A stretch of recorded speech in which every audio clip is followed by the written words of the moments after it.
हमें पूरी अपनी दास्तान सुनाए ना कि आप कैसे रह रही हैं और किस तरह जब आप पैसे आप लूट चुके हैं, वो बंदा आपसे पैसे लेकर चला गया है, तो कैसे खर्चे चला रही हैं? खर्चे थी मजबूर हाँ डाडी महल्ले ने मदद करने थोड़ी थोड़ी चलो जड़ा कुछ सरना हो देना तो कुछ ने कर रही हूँ पानी न बिल भी है बिजली न बिल भी है जिथे रहनी उस जगह न भी बिल है। अच्छा, किराए पर रहनी डाडियां धमकियां देने ने इसने बीवी है जी रंगसेब ने उस जड़ियां गाली कढ़ियां धक्के मारी बाहर कढ़ी तो उस गेट बंद करी छोड़े कढ़िया भी इधरों तो उठा गई वो पैसे इसकी दे गई हूँ इतनी खस्ता हालत समझो रोड़ा है घरों में।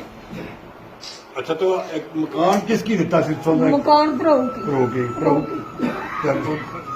जब मकान च कढ़िया बाहर फिर तुसा कित्थे गए हो?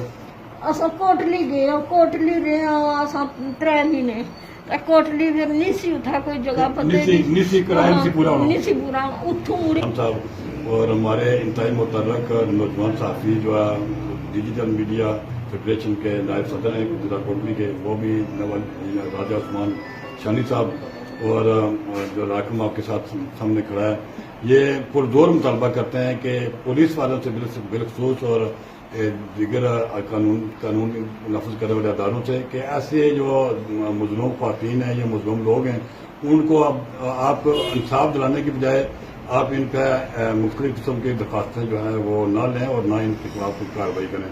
ये पहले से इनके साथ शदीद किस्म का जुल्म हो चुका है और ऊपर से आप इनको हरासा कर रहे हैं मुख्तलिफ तरीकों से। नाज़रीन हम इस वक्त मौजूद हैं कराडब के मुकाम पर। ये यहाँ हमारे पास ये मोहम्मद प्रेस क्लब को इन्होंने शिकायत दी भेजी है कि और हमें बुलाया यहाँ कि आप आएँ और हमने हमारे साथ जो जुल्म हुआ है, हमारे साथ जो जालसाजी हुई है, वो जालसाजी किसने की है? महकमा जो पोस्ट ऑफिस है हमारा, और ये मुल्क का पाकिस्तान का आज़ाद कश्मीर का एक इंतहाई अहम अदारा है जो आवाम को सहूलियात मुहैया करता है। लेकिन ये कुछ ऐसे लोग होते हैं जो अदारों में बैठे होते हैं, वो दीगर पूरे अदारे के लिए वो एक मैं समझता हूँ कि वो डब्बा बनते हैं और अदारे पर लोगों का एतमाद जो है वो उठ जाता है। इसी तरह हमारे पास यहाँ मौजूद हैं जनाब मोहम्मद जाहिद साहब, आप आइए इनसे पूछते हैं क्या, और जान से मार देने के हवाले से भी वो धमकियाँ दे रहा है कि हम आपसे जान से भी मार देंगे। तो ये इसके साथ ही जो है ये हमारे साथ खड़े बैठे हैं जनाब, ये भी मुतासरीन में से हैं। जफर इकबाल, ये इनका भी ताल्लुक जो है जिंदा पलास मुल्क से है, कराडब से भी इनका ताल्लुक है। आप तुसा कितने पैसे देते सुनो? तुसा पैसे कितने देते रंगदेव की? 5.5 लाख। ये इन्होंने 5.5 लाख। आइए इनसे पूछते हैं कि आपके साथ किसने जालसाजी किया और कितने पैसे उसने आपसे लिए और आपको क्या लालच दिया उसने? रंगसेब साहब ने रंगसेब 4,15,000 रुपये जमा कराए। महकमा पोस्ट ऑफिस का वो यहाँ क्या था, वो इंचार्ज था।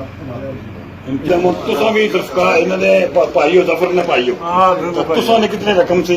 1,17,000। नाज़रीन 1,17,000 रुपया, ये जो गरीब आदमी आप देख सकते हैं, इसकी आप हालत से भी देख सकते हैं कि क्या इनकी सूरत हाल है।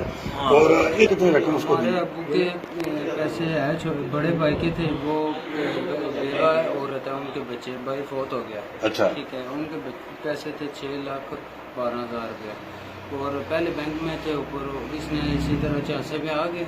अबू मेरे अनपढ़ थे तो उसको बोला कि इधर जमा करो, इधर पैसे ज़्यादा लगेंगे, तो वो ले आए, इधर रख दिया। इसके बाद इसने काफ़ी नहीं दी, बस 2 नाज़रीन जैसा कि हमारा ये भाई कह रहा है कि इंतहाई गरीब आदमी बेवा खातून के जो है वो जो जमा पूंजी थी वो उस बंदे ने हथियाई है और इनका ये मुतालबा है हुक्म बाला से और महकमा पोस्ट ऑफिस से कि ऐसे बंदे को आप उन पर कानूनी कार्रवाई करें और उसको पकड़ कर और कटहरे में लाएं।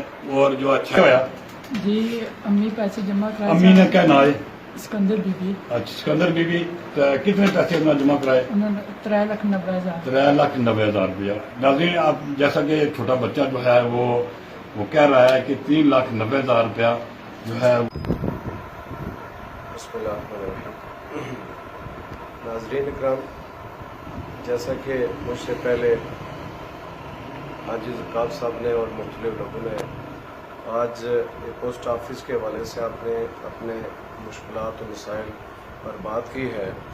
میرے علم کے مطابق رنگزیب بٹی صاحب جو یہاں پوسٹ آفس میں پوسٹ ماسٹر رہے ہیں، انہوں نے تقریباً 2 کروڑ کے قریب مختلف لوگوں کے اسی طرح پیسے عطائے ہیں، اور لوگوں کو مختلف بہانوں سے اپنے اکاؤنٹ میں پیسے رکھنے کے لیے قائل کرتے رہے، اور قائل کرنے کے بعد جو پیسے ہیں انہیں فرضی رسیدات جو ہیں وہ انہیں دیتے رہیں، جن کا اور ان کی داد رسید کی جائے، اور جو ان کی رقم عطائی کی ہے اس کو واپس دلایا جائے. بصورت دیگر ہم اپنے قلم کے ذریعے اپنی آواز کے لیے ان کی داد رسی کرنے کے لیے جہاں ممکن ہوا آپ سب کے خلاف لکھیں گے اور بولیں گے.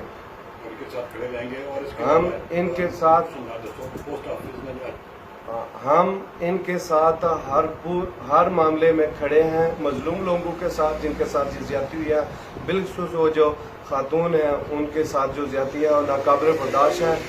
اور اگر ادارے یہ چاہتے ہیں کہ ہمارے اداروں پہ اعتماد بار رہا جائے تو پھر یہ پوسٹ آفس حکام بالا جو میرپور میں ہے، کوٹلی میں ہے اور مظفر آباد اسلام آباد میں، انہیں چاہیے کہ وہ اپنے اہلکار کے خلاف تادیبی کارروائی کرتے ہوئے جو ہے ان کی داد رسی کریں اور اپنا جو ادارہ ہے اس پر لوگوں کا اعتماد بحال کریں.